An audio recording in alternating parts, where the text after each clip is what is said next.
We're going. Hey, everybody. Welcome to Trivia Ronin. My name is Matt McNelly. I'll be your host this evening, whether you're joining us live on Zoom or Twitch or after the fact on YouTube. Welcome. We're happy to have you. Quick breakdown of the rules. One, we're honor code here. You keep your own score, or you can play along with us on the good people at Trivia Rat. Either way, you keep your own score, you win nothing. So whatever happens. And number two, after each question, you'll get 45 seconds to answer. Do not show your answer until the time is up. Because don't be that person. And number three, if you are playing along with us on Twitch, make sure to wait until there's about 5 seconds left before you put your answer in the chat. If you're playing that way, that should line up with us live. Tonight, there are going to be 30 questions. The first 10 are going to be about the restaurant industry in general. And I'm just setting us up for success right now, boop, bop, boop, bop, boop, because we have to be on the first one about the restaurant industry, because I've been working in the restaurant industry and it's back, baby. So without further ado, let's play Trivia Ronin. Question number one. What French term, originally ending with the word hotel or hotel, refers to the person in charge of reservations and overseeing waitstaff in a restaurant? 45 seconds. It's happening, everybody. It's happening. What is that term? Hotel. Good French pronunciation. Says me to no one. Julian disagrees. What French term, originally ending with the word hotel, refers to the person in charge of reservations and overseeing waitstaff in a restaurant? Those of us here in America have bastardized the term. But that's just what we do, baby. We're talking about overseeing waitstaff. These people. Who be them people? 6, 5, 4, 3.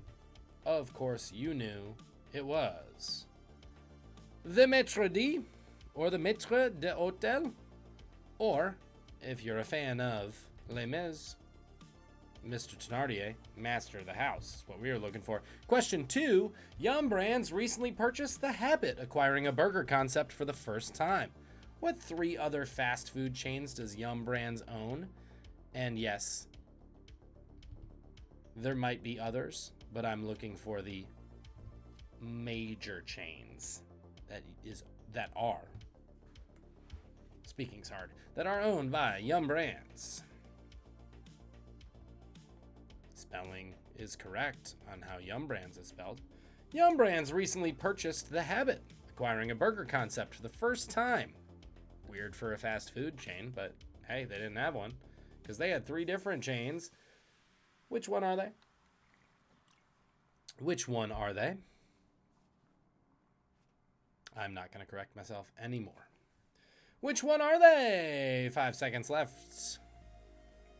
I'm at the Pizza Hut. I'm at the Taco Bell. I'm at the Show 'em combination, Pizza Hut and Taco Bell, and KFC. Those 3, you knew that.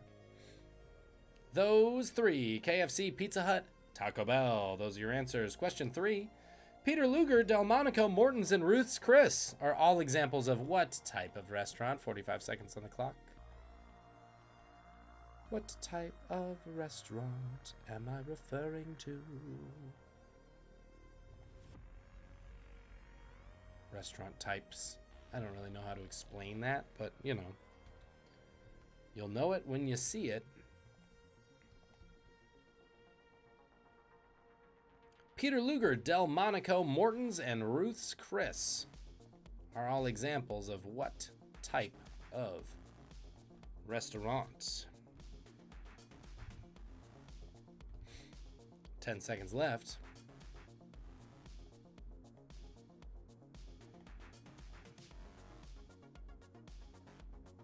Two, one, of course, you got it, because you knew it was steakhouse.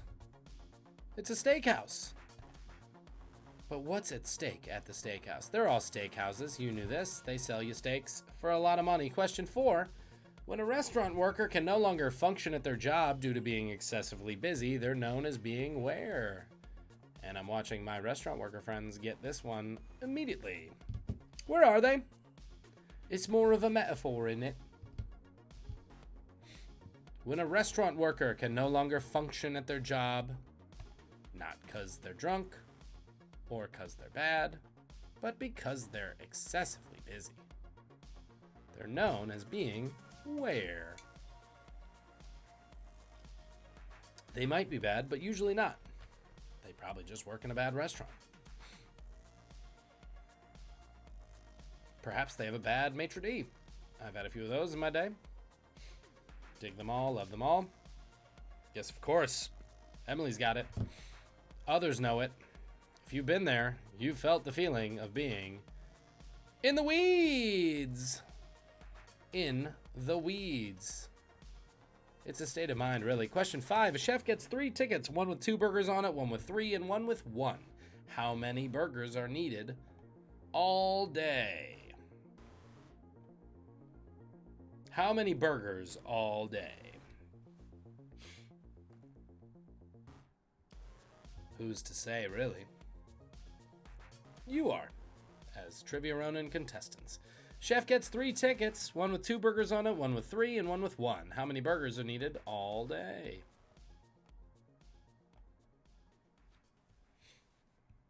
How many burgers? And of course, you don't need a burger in any time, but I would eat one right now. How many burgers all day? Chef, I got 3 tickets coming in, 2, 3, and 1 burger, and I need 6 all day. Show 'em, you knew it, 6. It's a math question. It's also a question if you knew what the term all day means. It's not a trick.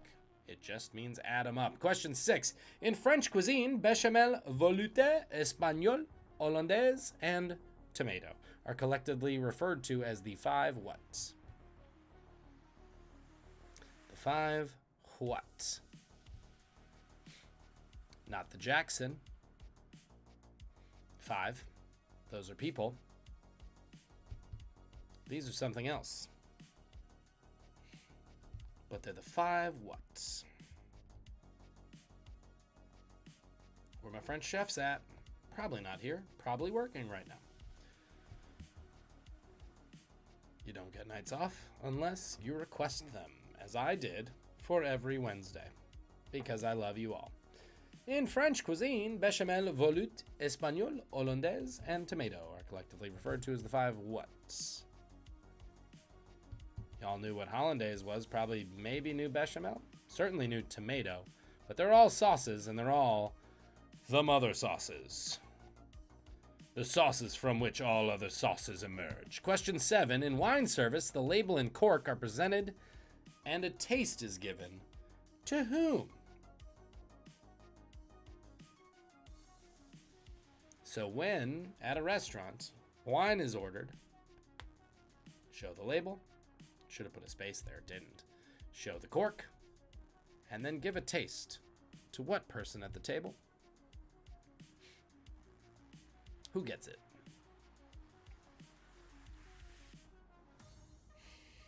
Who gets that privilege of deciding if the wine tastes like vinegar? By the way, pro tip, for anyone who's confused at this moment in service, you just taste the wine, and if it doesn't taste like vinegar, congratulations, it's the wine you ordered. If it tastes bad, that's your fault. 2-1, the answer is, and your fault being, the person who ordered it. Any of those, person who ordered it, individual who ordered it, person paying, sure, I'll give you points for that. It might not be, but, I'll give you, they probably deserve to taste it. Question 8, in Japanese culture, an oshibori is traditionally given out to guests before dining. The question is, what's an oshibori? 45 seconds. Oshibori, I hardly know shibori. Nailed it. In Japanese culture, an oshibori is traditionally given out to guests before dining. What is an oshibori? Real traditional. This is probably a casualty of the pandemic. Although, life finds a way.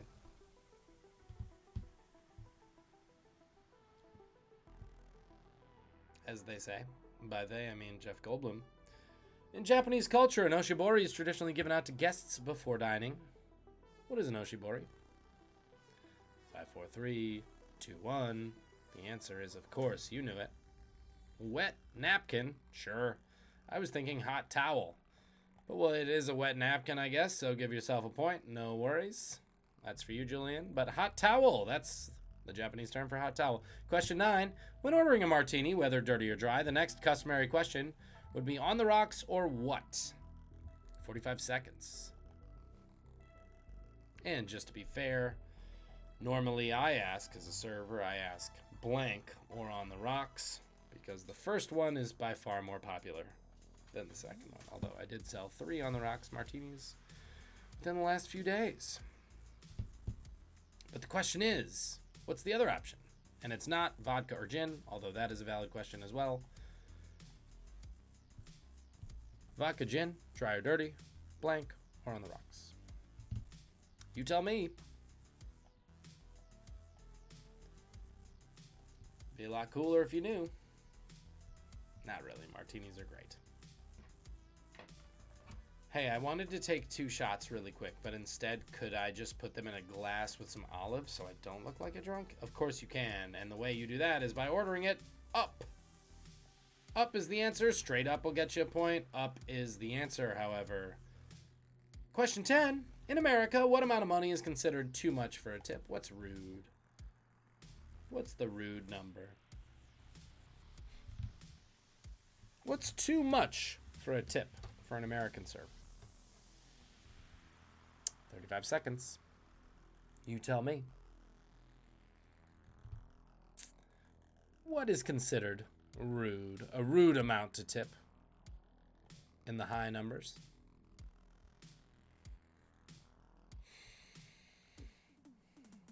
Here in America, what's too much for a tip? You tell me. Traditionally? Yes. Twitch, you get it. Twitch gets it. I'm seeing it already. Yes, indeed. Of course. That's what I was looking for. Yes, yes, yes. And Cyrus, on the wrong side of history. Or the answer is, of course, nothing. Nothing is too much for a tip. Any amount of money a server will take. Cyrus coming in with 1 cent, which is hashtag no tip crew. Well done, Cyrus. Guess what? Minus 300 for Cyrus. Everybody else gets a point no matter what you entered. So Cyrus in a bit of a hole now because you're a monster and you don't tip. That's where we are after round 1. God bless. We're going to go away. 3-minute break. Let's come back with your scores in a few. Oops, my timer's going from a million years ago. Let's start a new timer. Bye. Full Twitch convert, and I'm loving it. So, question 11 starts now. We're all just fun time potpourri at this point. So, question 11 goes like this. I'll start the rat. This Afrocentric religion developed in Jamaica in the 30s believes that Ethiopian Emperor Haile Selassie was the true second coming of Jesus. Game on, Trivia Rat. What am I talking about? Long question. Gonna get covered by the timer. There we go.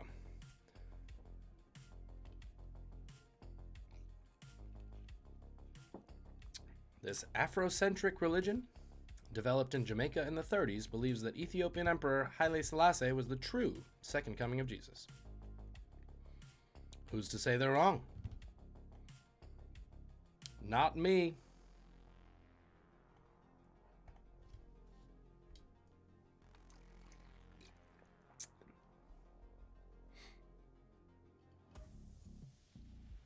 I was going to make some second coming jokes, but I'm much more mature now. I don't need to be doing that. Low hanging fruit on that one. 2-1. Anyway, yes, Twitch is all about it. Ya, mon, everybody. Most got it. Rastafarianism. Or if you wrote Rasta, come on. Rhymes with pasta. So, we like it. Rastafarian. Question 12. John Melendez, Jackie Martling, Fred Norris, and Gary Bababooey Delabate are longstanding regulars on whose radio program? 45 seconds. I mean, I am unverified if this program still... I think now we're talking like programs.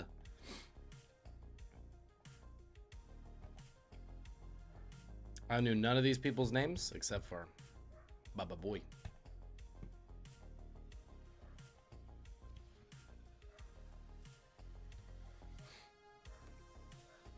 Enjoy the dog barking. Always keeps people interested. John Melendez, Jackie Martling, Fred Norris, and Gary Bababui Delabate are long-standing regulars on whose radio program?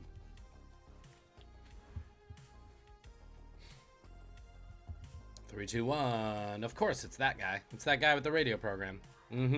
I assume that's an R, Steven.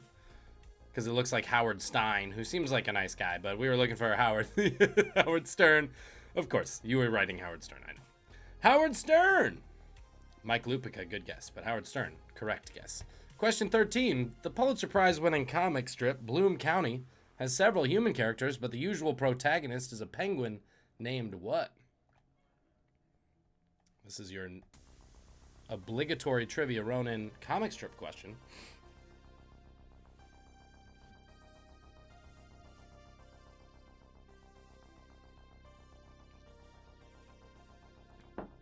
Bloom County, it's like Doonesbury, but it was like funny. Roasted. Suck it, Trudeau. It's fine. He was a good guy. Pulitzer Prize winning comic strip Bloom County has several human characters, but the usual protagonist is a penguin named what? I say usual because it follows several storylines. 3, 2, 1. Tennessee Tuxedo, great guess. Pengy, good guess. Petey, Harold, nobody got it. It's fine. The penguin's named Opus. Opus the penguin. Yeah. It's that one. You probably read there's children's books with him in it, but whatever. Question 14. Doesn't matter. If nobody gets it, never happened. In 1982, Steven Spielberg bought a balsa wood sled for $60,000. It was the last remaining unburnt prop from what Hollywood classic? Bonus. Name the sled. 45 seconds. So it's a 2-pointer.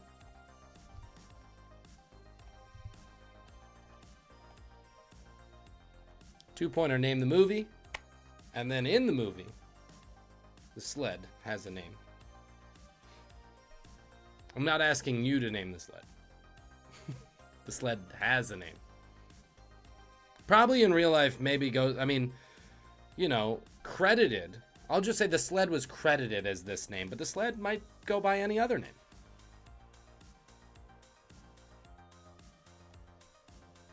In 1982, director Steven Spielberg bought a balsa wood sled for $60,000. Good job, Steve.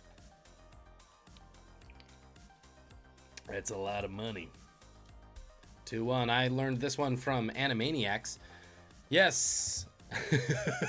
Zach Apron, 5 bonus points. So we're going to have you, actually, 100 bonus points for Cool Running. I'm going to have you make a comeback. Otherwise, yes, we were looking for Citizen Kane, and the sled was named Rosebud. Rosebud was the sled, Citizen Kane, the movie. Anybody see Mank? It was pretty good. It's about that movie. Question 15. What's the 3-letter abbreviation used for GameStop on the New York Stock Exchange? 45 seconds. I ask this question just to know who's got money around these parts. Where my Richies at? I also love Animaniacs. I haven't watched the new ones, though, so I guess I don't. What is the 3-letter abbreviation used for GameStop? I wrote GameStop. I'm wrong. The company is called GameStop. I'm looking for GameStop. It's a video game retailer, but I was tired when I wrote this.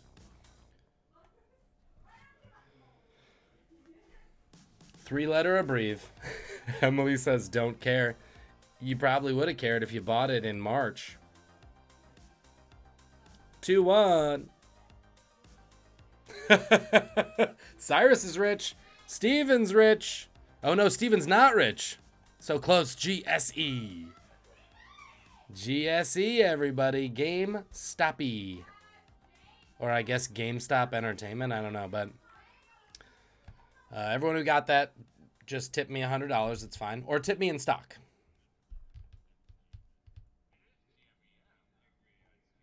Oh, okay. Then I wrote it wrong. GME. Great.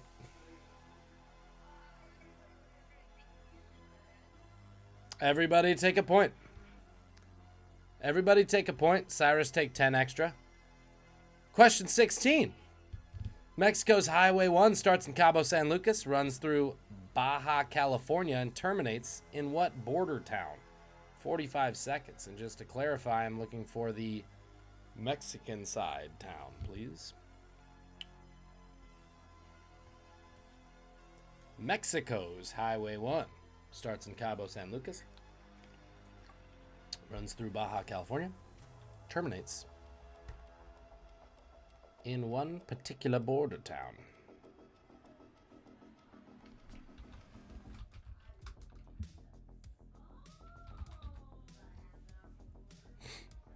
Yep, 100% GME. Something I could have Googled. I imagine I just typed it wrong. Again, tired. Your host is tired, everybody. But the tequila's helping. Mexico's Highway 1 starts in Cabo San Lucas, runs north through Baja California, and terminates in what border town? Yes. Excellent. Yes, yes, yes. I'll accept TJ because I know what you meant. It's Tijuana. Tijuana, Mexico is where that highway ends. If you ever wanted to make that drive, I feel like it's from. I'm from Alabama. It's okay to be from Alabama. Also, you know, just pick a border town. 2-pointer. Name the 2 elements that make up table salt. This is your toss up. Anyone remember chemistry class? I'll accept either. No, I won't. No, I'm mean. I accept the words written out. You can also write the periodic table names, but you will get the full 2 points for writing out the words that they are. Again, honor system. And I'm so glad Doug's not here, guys, because I didn't do the intro either. I'm going to be in so much trouble in the next meeting. Welcome to Trivia Ronin. I'm your host, Matt McNally. We'll do it now.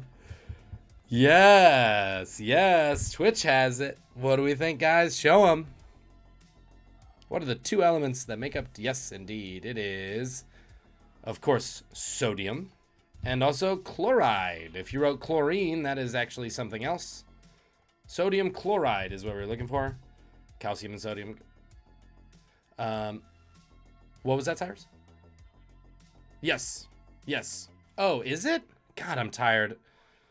No, you're right. Guys, just anyone who wants to take over can. It's sodium and chlorine is what I was looking for. Chloride is the other one. That's why when I went, hey, don't write chloride, then I wrote chloride. Question 18. What NBA franchise is the only one named after an extinct animal? City and team name required, please. It's only worth 1 point, though. Just one NBA team. Cyrus, another bonus point for having a brain while I don't. Steven, none for you, because you're not down 200 points. Unless you want me to deduct 100, and then I'll add 99. Don't do it. Question 18. What NBA franchise is the only one named after an extinct animal? Despite what the movies tell you, this animal is extinct.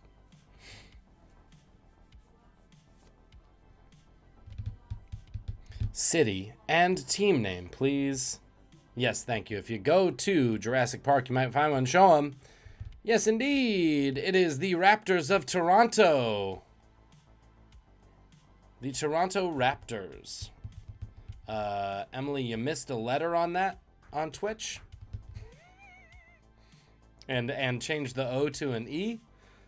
But we'll get to that later. Question 19. In January 2002, George... I'm surprised they didn't blur that out on Twitch. In January 2002, George W. Bush labeled the nations of North Korea, Iraq, and Iran with what 3-word moniker?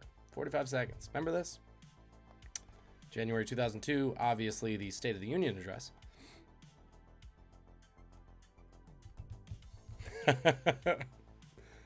Autocorrect is real tough, Emily, but I'm just glad it happened. January 2002, George W. Bush labeled the nations of North Korea, Iraq, and Iran with what 3-word moniker?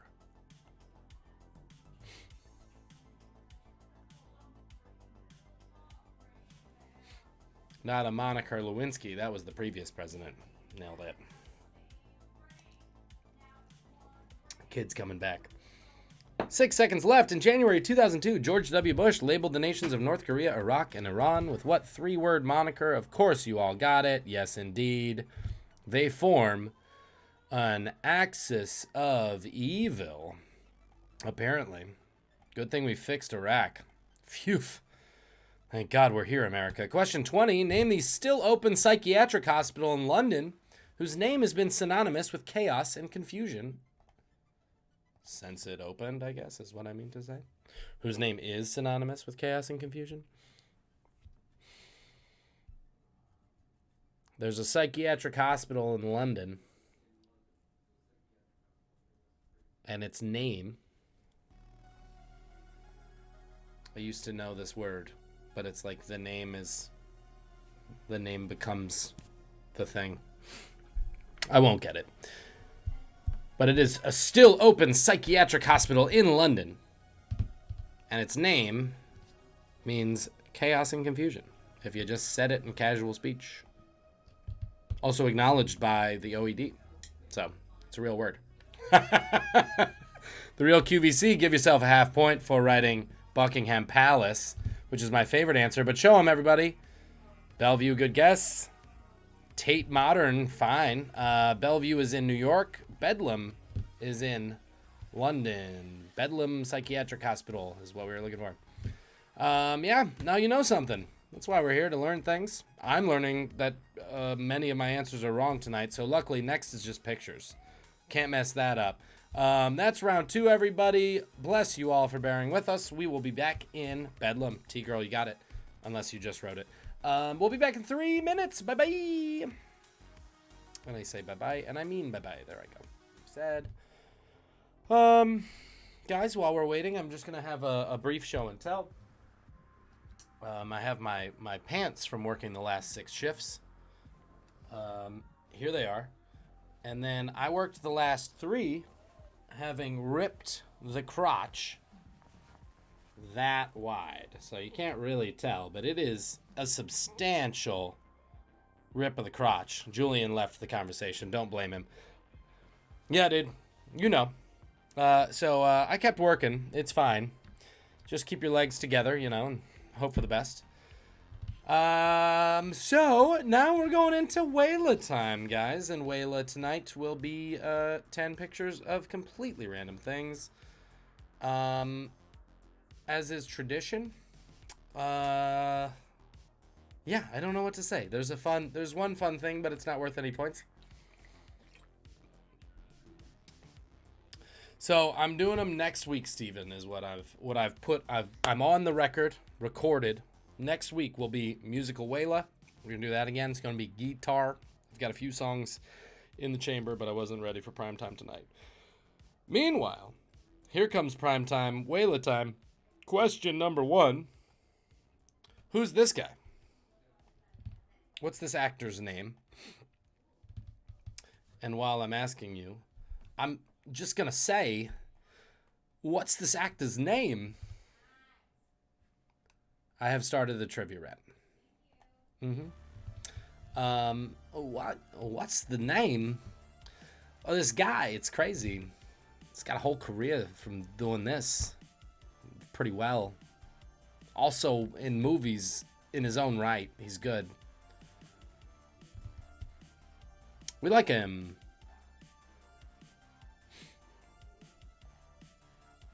We like this person, I think. Watch, I'm gonna like Google him after this and be like, oh God. Oh God, seven women have come forward that he's terrible. I don't think that's true though, because he seems lovely and is in a committed relationship. And yes, his name is not some bearded guy. His name is Kevin Pollak. Spelling doesn't have to count. Kevin Pollak. That's who you're looking at. What is this thing? 45 seconds. This is a medieval weapon. Not a weapon of choice. But that's the Fatboy Slim video I was in. It's me, Christopher, walking.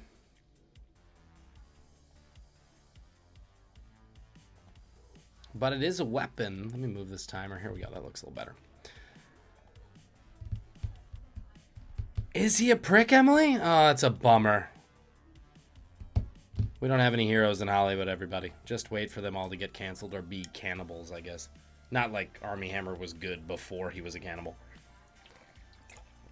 Look, I kissed a guy on camera. Can I be a good actor now? No, Armie, you can't. 3, 2, 1. Yes, indeed. It's that thing you might... Yep. Cyrus. 20 points for that. Everybody else, it is Mace. I was looking for Mace on this one. A flail has a chain. A mace is just a big old stick. Something pointy on the end. Who's this person? 45 seconds. Great photo.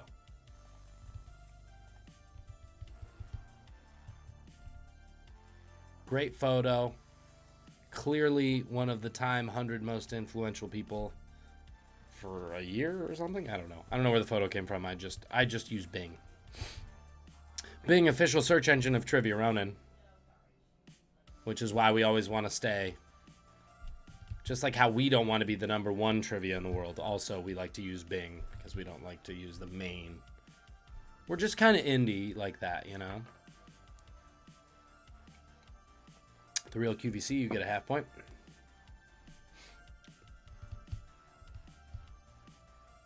Darcy demonstrating how boobs can become this. Saw it, Julian, you were correct. Another pointless celebrity is also correct, but you don't get any points. But the answer is, yes, Demi Lovato. I didn't know what Demi Lovato looked like, but y'all did. Congratulations. That's Demi Lovato. Next up, what company is this logo for? Give you a hint, there's an E in the name. And man, I did a good job with the Photoshop again, guys. You don't have to compliment me. That's a man who knows how to use Microsoft Paint, which is still a thing. What company is this? This is a certain famous enough company.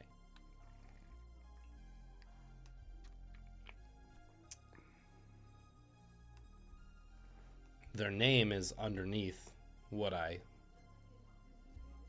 almost matched the color, man. Almost. Emily's got a guess on Twitch. Indeed, no longer a company. That's your 1 second hint. Yes, of course. The mean old people at Enron. This is Enron, everybody. That was their logo. Enron. Not around no more.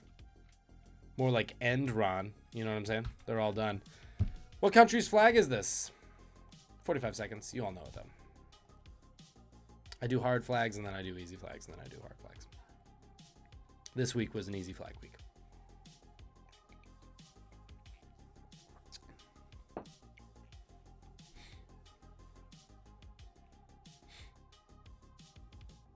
Unless you're debating between two answers, but you shouldn't be.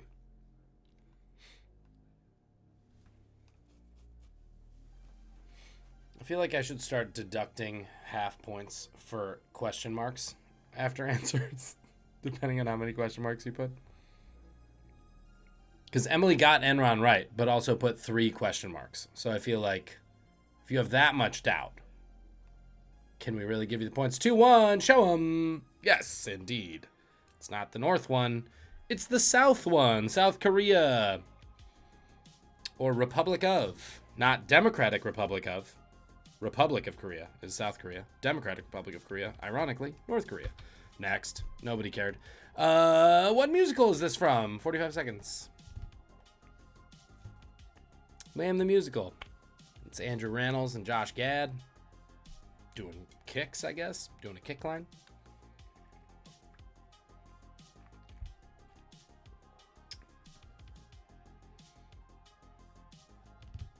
What musical?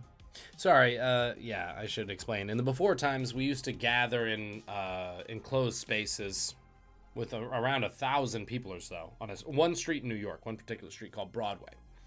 And there, they would put on shows where people would stand on stage and project particles out of their mouths to land upon everybody else in there. So anyway, this was one of those from the before time. It's interesting. 2-1, of course you knew it. Don't get tricked by the guy in the colonial garb in the background. This is Book of Mormon. That guy in the background, Joseph Smith. This song, All American Prophet. What is this an example of? 45 seconds. So this is an example of a particular kind of artwork inspired by mathematics called something.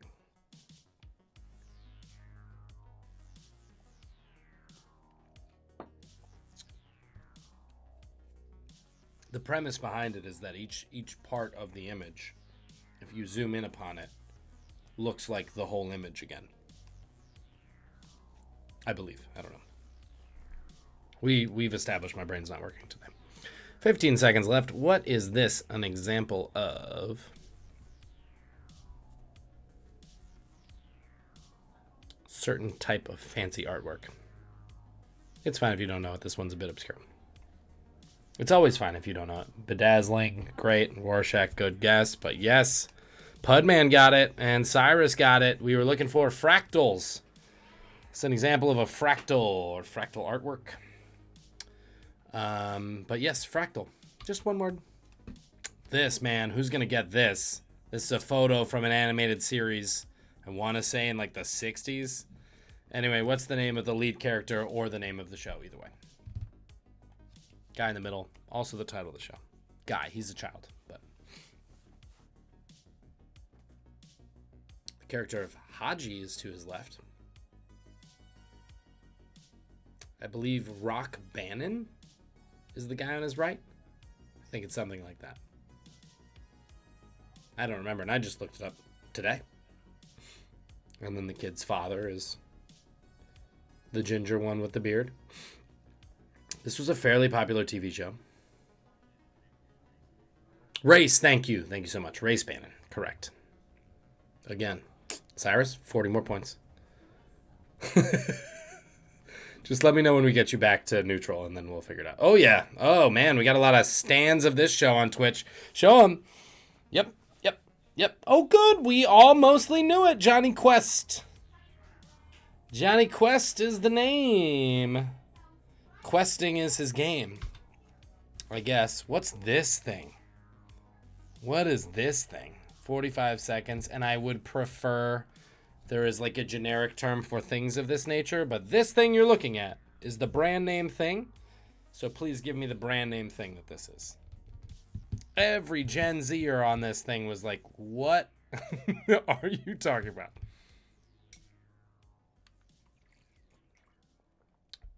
I remember having to learn how to write correctly on that screen so you would get the correct letters.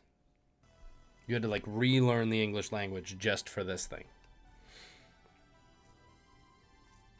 But there's a company that makes it, and then there's a name of the product. I would prefer both.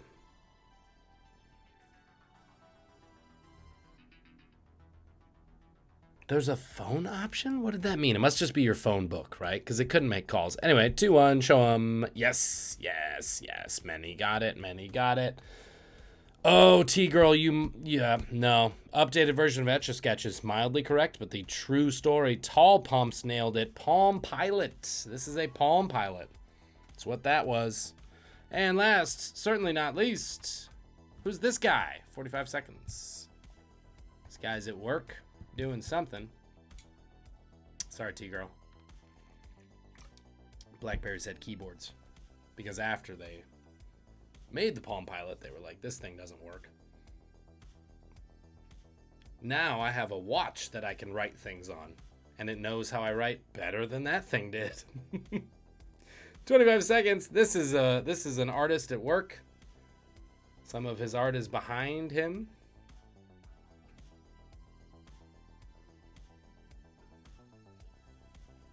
If you Google this artist, this is the first 20 photos of this individual, which I find fascinating. It's a good one, I guess. But you would think one would be like just a canvas of his. Yes, Real QVC, you get what I was going for. Yes, indeed. Kevin Pollak's dad, Jackson Pollock. If you wrote Jackson Pollock, I already looked into it. It's no relation. No relation, different spelling. But we got our two Pollocks. Got our two Pollocks, no casters. That's your founding of Rome joke. Okay, guys, so that is 3 rounds in. We about to come back and do a little story time. It's very exciting. Take your time, tally up your scores. We'll see you shortly. Bye-bye. Story time tonight. So, like we said, guys, like we started tonight doing, I was in a bit of a restaurant mood. I was thinking about restaurant things. Wanted to look into some stories about restaurant nomenclature, like we were bringing up. And I ended up finding out about a guy named Walter Winchell. So, and then it went sideways. Walter Winchell is essentially the person who created the modern media landscape in many ways, of which I will explain in the following story. Walter Winchell, born 1897 in New York City. He was the son of a traveling salesman and a cantor. He was a Jewish boy. His mother was a cantor at the local synagogue. He left school in 6th grade to become a vaudeville performer. He was a tap dancer. He was like a young man tap dancer and was in a vaudeville company of a bunch of other young guys called the Newsboys Sextet. So 6 young men who did tap routines. Ironically, he would end up going into media. But God, don't we all want to see the Newsboys Sextet? It sounds very dirty, but apparently was not. World War I. Joins the Navy. He ends up being a lieutenant commander, which is no small feat, but eventually the war is over. He goes back to vaudeville and he starts his journalism career by becoming, what he would do is at his shows, he would write notes on the bulletin board backstage about his other troop members. Would be like, hey, Jim just had a new baby, and he'd like post it on the board, and that was how he got into journalism, essentially. And then at some point they put out a newspaper for vaudeville performers called the Vaudeville News, surprise, in the 1920s. So he signs up with the Vaudeville News. He starts writing a column for them that's essentially a column about other people in vaudeville and what's going on and keeping appraised of everybody who's performing. Because remember, there are like hundreds of these performers around the country. In 1929, so nine years later, he gets hired by, good guess, T-Girl, he gets hired by the New York Daily Mirror and publishes the first ever syndicated column. So nowadays we think of syndicated columns all over. I mean, we don't actually. We're past syndicated columns, but if you think about like Dave Barry or anyone like that, he had the first ever syndicated column in 1929. It was called On Broadway, and it was a full-blown rag about what the happenings are on Broadway now, because we've moved a bit on from vaudeville to sitting down in New York performing on Broadway. He gets a radio show in 1930 on WABC, which is ironically a CBS affiliate at the time. We'll figure it out. He covers Broadway news for 15 minutes every day, so he's got his own radio show. And obviously he has all these entertainment. He's connected in the industry because he's worked there for so long that he's got all kinds of ins and can really start giving the hot goss. So he becomes really our first ever like gossip columnist and person doing gossip news on the radio. In those times also, however, he had a lot of underworld connections, because remember in the 20s when he was coming up, we're talking about like prime prohibition times. He was closely attached to a man named Oni Madden, aka The Killer was his nickname. He was like sort of public enemy number 1 in New York during Prohibition, sort of the Al Capone of New York City. He was connected to him such that in 1932, our guy Walter Winchell flees to Los Angeles because he's scared that the killer's coming after him, right? Turns out during that time he's in LA, the killer is breaking parole and ends up getting put in jail so he can safely go back to New York. And by the time Walter Winchell gets back to New York, all of a sudden he's all about law and order, he's all about God, country, and the flag, and he's all about J. Edgar Hoover. So he's sort of switched sides, and he's like, no, I was never into that stuff. Now I'm into this stuff. He becomes friends with J. Edgar Hoover and actually rolls over on a couple guys who were in Murder, Inc. at the time. If you know anything about that, that's a story in its own right. But he sort of switches sides fully, goes with that. He also is one of the first people to speak out on his radio show against Hitler. He speaks out against Hitler, against the Nazi movement within America. That was headed by Charles Lindbergh, if you know anything about that, or there's an HBO show about it if you want to not read a book. But Charles Lindbergh, who was a famous aviator in America at the time, very much a Nazi sympathizer to the point that there was a big Nazi rally in Madison Square Garden that our guy Walter Winchell covered and was like, this is unacceptable in America, and was one of the first people to kind of get public opinion fully against this tide of this Nazi movement within America. Same thing for proponent. He was a proponent of civil rights for African Americans. He was a big fan of FDR once he got into office. He endorsed all of FDR's policies, everything about the New Deal. He was like, gung-ho, let's do this thing. At his peak, this guy, Walter Winchell, was syndicated in 2,000 papers worldwide. This was in the mid-30s or late 30s. He was read by an estimated 50 million people a day, and all the way to 1948. So he's just like gaining steam. In 1948, he had the top-rated radio program in America. He's even name-checked, if you know your Frank Sinatra tunes or your jazz standards, he's name-checked in Lady and the Tramp. At some point, Lady is a Tramp. They say something about, I read Winchell every day, blah, blah, blah. Anyway, this guy's a big deal. Why don't we know who the hell he is? It's always my question. So in the 1950s, Walter Winchell, who's been gung-ho pro-America, decides to side with Joseph McCarthy as he's going into his House Un-American Activities Committee research into communists in America, and becomes gung-ho anti-communist all the way through when that starts becoming very unpopular in the States. He never changes his opinion. He says, look, if I don't like you, you're a communist. He sort of tries to burn everybody down in the same way Joe McCarthy was doing. Midway through that, he gets a variety show. As also, he's on radio. TV starts becoming a thing. In 56, he gets his own variety show. It lasts for 13 episodes. It doesn't do well. Walter Winchell just doesn't translate to TV. He's not an ugly man, but he doesn't have a face for television, as we say. He has a face for radio. Meanwhile, insult to injury, over on CBS, his longtime rival and the guy who was sort of coming up underneath him was a man named Ed Sullivan. Ed Sullivan starts a variety show called The Ed Sullivan Show. That thing goes on to run for 23 years and introduces the nation to the Beatles, right? So we're talking insult to injury on that one. Anyway, he's not done. Walter Winchell's still doing okay. He comes for Jack Parr. So same thing with TV. TV's the new guy in town. He thinks he's the big swinging dick on the block. He comes for Jack Parr. Jack Parr was the host of The Tonight Show. And in his gossip column, he says Jack Parr was having marital problems. Jack Parr then comes out on The Tonight Show and is like, hey man, my marriage is fine. I don't know what your problem is. He ends up calling him a silly old man and is the first person to kind of burn down Walter Winchell after everybody's kind of not feeling it. So career starts to go in the decline. He ends up becoming the voice of a television show. He's actually the narrator for a show called The Untouchables, about what you think it is, Elliot Ness and The Untouchables. He narrates that show for like 4 or 5 years, so has a bit of a career. Continues to write columns.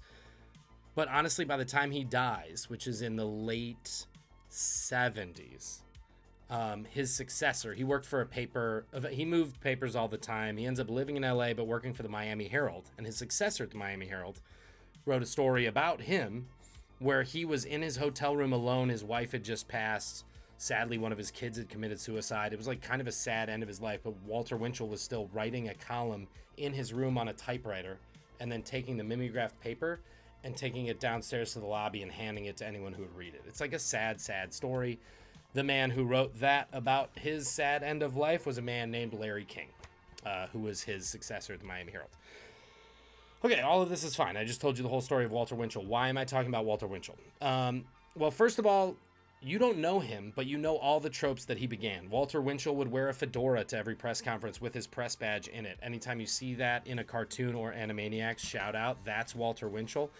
He would broadcast all his press stuff when he had his radio show. He would have a telegraph machine next to him, and he would just push it randomly. So he would just go pa pa pa pa pa pa pa pa pa pa pa pa pa. So that like sound effect that you hear through newscasts forever, that's Walter Winchell, to give it an air of being instant and urgent. And so he would say, Mr. and Mrs. America, here we are, I'm telling the story about blah blah blah today, da, da, da, da, da, da. Breaking news from Detroit. And then he would tell something about Detroit. Breaking news from Cleveland. Even though he had it all pre-prepared, it sounded like he was just getting it over the news wires. Sound like CNN and their breaking news chyron? Of course it does, because he started that. He had a mid-Atlantic fast-talking voice. They clocked his words at 197 words per minute. So he'd like, breaking news out of Detroit. This thing's happening over here. Like that voice is Walter Winchell. He would write in incomplete sentences in his gossip column. So he'd be like, this, blah, blah, blah. She's crazy. This one's crazy, blah, blah, blah. So everything that you see in Variety nowadays, how they write, these like, buffo, blah, blah, blah, that's all Walter Winchell. He invented that style of writing for newspapers. He would also take down anyone who disagreed with him vigorously through his platform. So he would have friends that would turn into enemies. He would write a column about them. He would try to destroy them all the way through the 40s and 50s. That might sound like someone recently. And also he coined the term frenemy. In 1953, he was the first person to write the word frenemy. That's all Walter Winchell. Again, why are we talking about Walter Winchell? I said I was talking about restaurants, right? We're talking about restaurants. Well, I'll tell you why. Because Walter Winchell, in 1933, he wrote a glossary of soda jerk slang because he was sitting at a soda counter and thought it was so interesting.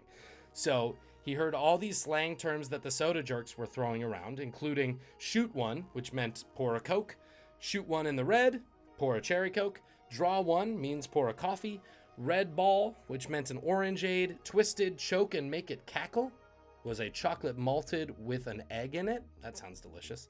But also there were a bunch of numerical terms people were throwing around, terms to note that the boss was around, terms to note there's a VIP guest, a term for a glass of water. And then, for the first time ever in print, Walter Winchell records these soda jerks saying they were out of something. They were out of a particular item in the restaurant. And they said a certain number. The question I have for you tonight, what number did Walter Winchell overhear and spread to the non-service industry for the first time in history? 45 seconds. What's the number? Steven knows it immediately.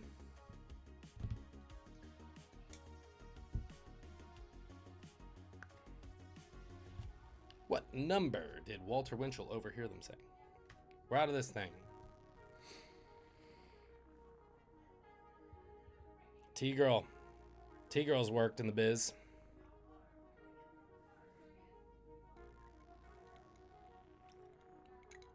Emily's heard me yell it when she's been sitting at my bar. Out of number 2. Or watches Bar Rescue. That'll do it as well. Bar Rescue will teach you this one. 5, 4, 3, 2, 1. Steven, show it. You know it. Cyrus knows it. For 100 points for Cyrus. Everybody else gets 10. Yes, indeed. 86. First recorded use of 86. Also that, if you have been a person, well, if you tipped 1 cent, you've certainly been kicked out of a bar before.